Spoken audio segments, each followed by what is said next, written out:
40 साल की एज हो गई है और परेशान हैं कि अब तो ज़िंदगी में करने को कुछ बाकी नहीं रहा। कोई ड्रेस मेरे लिए नहीं रह गया, कुछ खाने पीने को मेरे लिए नहीं रह गया, कोई अच्छा हैंडबैग मैं नहीं ले सकती क्योंकि एज फैक्टर है। मैं तो अब कुछ कर ही नहीं सकती। लेकिन मेरे नज़दीक तो ज़िंदगी शुरू ही 40 साल के बाद होती है, क्योंकि उस टाइम आप बहुत ज़्यादा मैच्योर हो चुके हैं और ज़िंदगी के अप एंड डाउन से गुज़र के आए हैं और बहुत ज़्यादा एक्सपीरियंस है आपके पास। अब खुश किस तरह से रहना है, 40 प्लस एज को एंजॉय किस तरह करना है, लाइफ को खूबसूरत किस तरह बनाना है, ये मैं बताऊंगी। अस्सलाम वालेकुम माय यूट्यूब फैमिली, उम्मीद है सब ठीक ठाक होंगे और ईमान की बेहतरीन हालत में होंगे। फर्स्ट पॉइंट तो यह है कि आपने सबसे पहले ये चीज़ ऑन करनी है, इस बात को एडमिट करना है कि अब आप 40 साल की हो गई हैं। तो आपने क्या करना है कि काम सिर्फ़ उतना ही करना है जितनी जो है आपकी एबिलिटी है, जितना आप आसानी से कर सकती हैं। देखिए, एज जो है वो सिर्फ़ एक नंबर है, लेकिन जो ताकत आप में 20 या 25 साल की उम्र में होती है वो 40 साल के बाद नहीं रह जाती है। तो you have to admit it, और अपनी सेहत पे आपने बिल्कुल कंप्रोमाइज़ नहीं करना। इसलिए जितना सा काम आप आराम से कर सकती हैं अपने कंफर्ट ज़ोन में, सिर्फ उतना ही काम करना है। जितना आप ये कहेंगी कि पहले तो मैं इतना काम कर लेती थी, ये कर लेती थी, वो कर लेती थी, तो ये ज़हन में रखिएगा कि तब आपकी एज जो है उस हिसाब से आप में एनर्जी ज़्यादा थी। सो आपने सबसे पहला काम तो ये करना है कि अपने ऊपर बहुत ज़्यादा जो ज़िम्मेदारियाँ आपने उठाई हुई थी उनसे थोड़ी ब्रेक लेनी है, थोड़ा कम करना है उनको, और जितना काम आप आराम से कर सकती हैं सिर्फ उतना ही करना है। सेकंड पॉइंट इज़ के बच्चों की ज़िम्मेदारियों से थोड़ा सा रिलीफ लें, थोड़ी सी ब्रेक लें।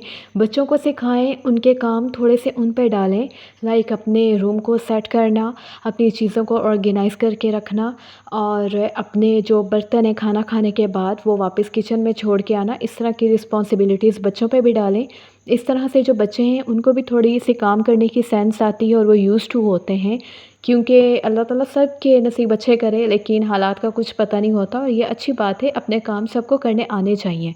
तो इस तरह से ये होगा कि आपको थोड़ा सा फ्री टाइम मिल जाएगा जिसमें आप अपनी सेल्फ़ केयर कर सकती हैं। थर्ड पॉइंट इज़ खुश रहना सीखें, खुद को बेस्ट मनवाना छोड़ दें। जो सारी ज़िंदगी लड़कियां लगी रहती हैं ना कि कभी पेरेंट्स के घर में कि हम बेस्ट बेटी का रोल प्ले कर लें, फिर ससुराल में कि हम बेस्ट बहू बन जाएं या हमें इस चीज़ का रिवॉर्ड मिल जाए, या यूनिवर्सिटीज़ में कि हमें बेस्ट स्टूडेंट का जो है रिवॉर्ड मिल जाए। तो खुद को बेस्ट मनवाने के चक्कर से बाहर निकलें और ख़ुद पे फ़ोकस करें, अपनी खुशियों पे फ़ोकस करें, खुश रहना सीखें। क्योंकि जब हम इस चक्कर में पड़ जाते हैं ना कि हम अपना आप बेस्ट मनवा सकें, तो फिर हम जो है आर्ग्यूमेंट में लग जाते हैं, अपने लिए एक्सप्लेनेशंस देते रहते हैं अपने हक़ में, और फिर जब वो सब नहीं हो पाता जो हम एक्सपेक्ट कर रहे होते हैं तो फिर हम हर्ट होते हैं, और जब हम हर्ट होते हैं तो फिर हम खुश नहीं रह पाते। सो इस सारे सर्कल से बाहर निकलें और अपने खुश रहने पे फ़ोकस करें। फोर्थ पॉइंट इज़ कि अपने करियर में बिज़ी होके या अपनी जो है ससुराल में बिज़ी होके आपने जिन फ्रेंड्स वगैरह को छोड़ दिया था उनके साथ कैचअप करें, उनके साथ मीटअप रखें, उनके साथ मिला करें। जिन रिश्तेदारों से मिलके आपको खुशी होती है उनके साथ मिला करें, उनके साथ जो है रिकनेक्ट हो जाएं। शॉपिंग करें, उनके साथ शॉपिंग पे जाया करें, सैलून जाएं, अपना मैनीक्योर करवाएं, पेडीक्योर करवाएं, अच्छा सा हेयर कलर कोई करवाना चाहती हैं वो करवाएं, क्योंकि जब आप खुद खूबसूरत दिखेंगी तो आपका अपना माइंड भी कभी भी अपनी 40 प्लस एज की तरफ नहीं जाएगा। और जबकि जो 40 की एज है ये बहुत ज़्यादा इंजॉय करने वाली एज है, ना कि आप इसको बहुत ज़्यादा हावी कर लें खुद पे कि अब तो सब ख़त्म हो गया, अब तो जी लिया जितना जीना था। No, it's not like that. Fifth point is के खुद को ग्रेसफुली कैरी करना सीखें। अब आप ये देखें कि अगर आप 40 प्लस हो गई हैं तो आपने कभी भी 20 की एज में जो आप ड्रेसिंग करती थी वो आपने नहीं करनी। आपने बहुत ज़बरदस्त और बहुत ग्रेसफुल जिसमें आप लगें इस टाइप की ड्रेसिंग करनी है, और सबसे ज़्यादा फोकस आपने अपनी सेहत पे करना है, क्योंकि अगर आपकी बॉडी अच्छी लगेगी तो आपने अगर 500 का भी सूट पहना हुआ होगा ना तो आप पे बहुत प्यारा लगेगा।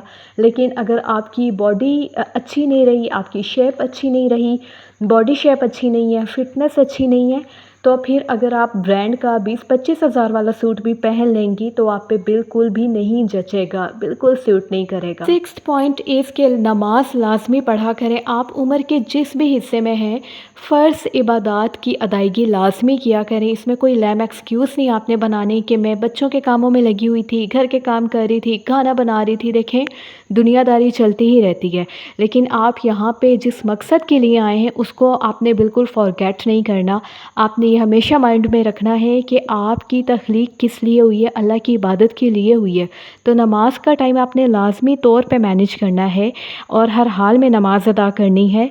जब आप नमाज अदा करेंगी तो ही आपकी जो ज़िंदगी के बाकी काम हैं ना, वो भी बहुत अच्छे और खुश असलूबी से तय पाते जाएंगे। ज़िक्र अस्कार लाजमी किया करें, कुरान पाक को पढ़ा करें और टाइम निकाला करें इन चीज़ों के लिए। और जब आप बाकी पॉइंट्स पे अमल करेंगी तो जो ये वाला टाइम है इबादत का, ये भी आप बहुत अच्छे से मैनेज कर सकेंगे। कभी कभी हम ज़िंदगी में इतना मसरूफ़ हो जाते हैं कि हम सब को खुश करने के चक्कर में जो हमारी असल ज़ात, जो हमारा जो टारगेट होना चाहिए, हम उससे हट जाते हैं और वो है अल्लाह ताला को खुश करना।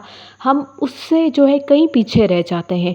हम सब की रिस्पॉन्सिबिलिटीज़ पूरी करते करते ये भूल ही जाते हैं कि हमारी बहैसियत मुसलमान क्या रिस्पॉन्सिबिलिटीज़ हैं। इसलिए नमाज को आपने लाजमी तौर पे पढ़ना है। यह मेरा मैसेज सिर्फ 40+ बहनों के लिए नहीं है, ये मेरा उम्र के जिस भी हिस्से में लड़कियां हैं जो मुझे देख रही हैं, सुन रही हैं, प्यारी सी फैमिली है मेरी, उन सब के लिए मेरा ये मैसेज है कि नमाज लाजमी तौर पे अदा किया करें और दूसरों को भी इसकी तलकीन करते रहा करें। अपने लिए सदका जारिया के अमाल ज़्यादा से ज़्यादा किया करें, क्योंकि आखिरत में हमारे यही काम आने हैं।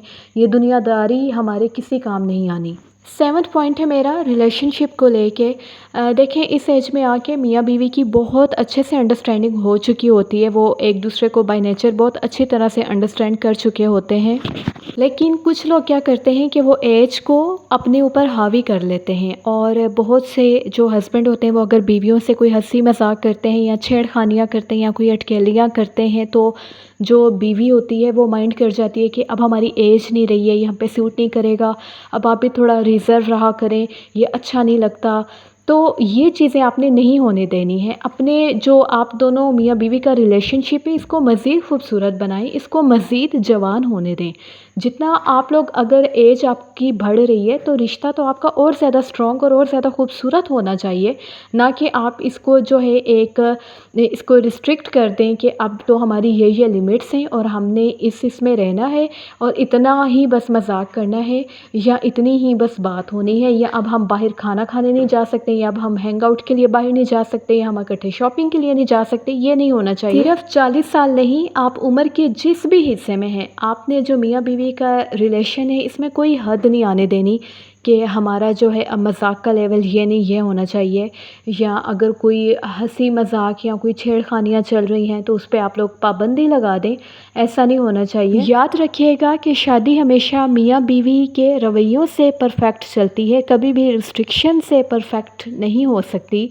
इसलिए आपने कभी भी कोई रिस्ट्रिक्शन अपने रिलेशन में नहीं लेके आनी है एज को ख़ुद पे हावी करने के बाद। 8 and the last point is कि आपके जो शौक़ अधूरे रह गए हैं जवानी में या शादी से पहले या शादी के शुरू के दिनों में, जो शौक़ आपके अधूरे रह गए हैं वो अब पूरे कर सकती हैं। लाइक अगर आपको ये पसंद था कि आप कोई क्राफ्ट वगैरह बनाएं, या आपको जो है बुक रीडिंग का शौक़ था लेकिन आपका टाइम इतना मैनेज नहीं होता था कि आप वो कर सकें, या आप कुकिंग में बहुत एक्सपर्ट थी और आप फूड पांडा पे अपनी सर्विस प्रोवाइड करना चाहती थी लेकिन आप नहीं कर सकी, या आप ब्यूटिशियन स्किल्स आप में बहुत अच्छे थे लेकिन आप अपना पार्लर नहीं रन कर सकें किसी भी वजह से। सो या now the time is to take the action. अब आपके पास बहुत ज़्यादा टाइम है, आप ये सब कर सकती हैं ख़ुद को बिज़ी रखने के लिए, अपने जो स्किल्स हैं उनको पॉलिश करने के लिए, इन्हेंस करने के लिए, यूटिलाइज़ करने के लिए आप ये सारी एक्टिविटीज़ कर सकती हैं। और अब आपके पास लाइफ का एक्सपीरियंस भी बहुत ज़्यादा आ गया होगा तो आप बहुत अच्छे से चीज़ों को मैनेज भी कर सकती हैं, क्योंकि इस एज में आके थोड़ी सी वैसे भी आपको घर के कामों से थोड़ा रिलीफ़ मिल जाता है, थोड़ा सा हस्बैंड की ज़िम्मेदारियों से रिलीफ़ मिल जाता है, थोड़ा सा बच्चों की ज़िम्मेदारियों से रिलीफ़ मिल जाता है, तो आप अपने इस टाइम को बहुत अच्छे से यूटिलाइज़ कर सकती हैं। सो आई होप आज की वीडियो आप लोगों के लिए बहुत ज़्यादा इन्फॉर्मेटिव होगी। अपनी एज को अपने ऊपर हावी किए बगैर आप एज के जिस भी हिस्से में हैं अपनी ज़िंदगी को खूबसूरत तरीन बनाते चले जाएं। अपना रखिएगा ख्याल। चैनल पे फर्स्ट टाइम आए हैं तो चैनल को सब्सक्राइब करना मत भूलिएगा और अपने जैसा प्यारा सा कमेंट तो आपने लाजमी करना है। फ़ी अमानिल्लाह।